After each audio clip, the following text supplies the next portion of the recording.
Parliament వేదికగా MP లావు శ్రీకృష్ణదేవరాయలు నిన్న చేసిన వ్యాఖ్యలపై తెలంగాణ నేతలు అభ్యంతరం వ్యక్తం చేస్తున్నారు. రాష్ట్ర విభజనపై ఆయన అలా మాట్లాడడం ఏమాత్రం సరికాదని ఎంపీ మల్లు రవి అన్నారు. ఇక ఈ అంశంలో తన వ్యాఖ్యలపై క్లారిటీ ఇస్తూనే కాంగ్రెస్ కి కౌంటర్ ఇచ్చారు ఎంపీ లావు. కృష్ణదేవరాయలు ఎంపీ గారు నిన్న పార్లమెంట్లో మాట్లాడిన విషయాలన్నింటినీ నేను తీవ్రంగా వ్యతిరేకిస్తున్నాను. తెలంగాణ బిల్లు పాస్ అయిన దాన్ని బ్లాక్ డేగా వర్ణించారు.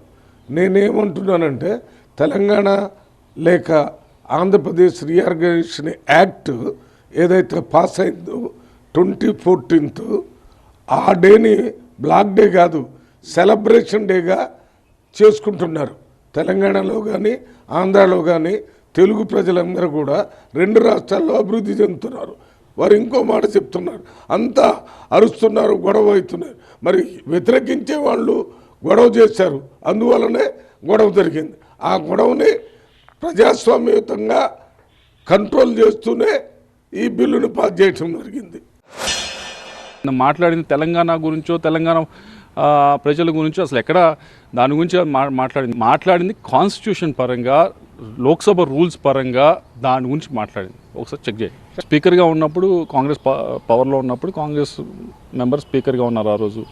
ఆ రోజు మీరు చేసిన ఏదైతే ఉల్లంఘనలు ఉన్నాయో స్పీకర్ పదవిలో ఉండి వాటిని ప్రస్తావించడం, ఎందుకంటే నిన్న స్పీకర్ పైన అవిశ్వాస తీర్మానం పెట్టారు కాబట్టి దాన్ని మీరు పెట్టారు. ఈరోజు పెట్టిన దానికి అసలు ఏంటి కారణం, ఎందుకు పెట్టవలసి వచ్చింది, ఏమి మీకు ఏ విధమైన అన్యాయం జరిగింది ఇప్పుడున్న స్పీకర్ గారి ద్వారా?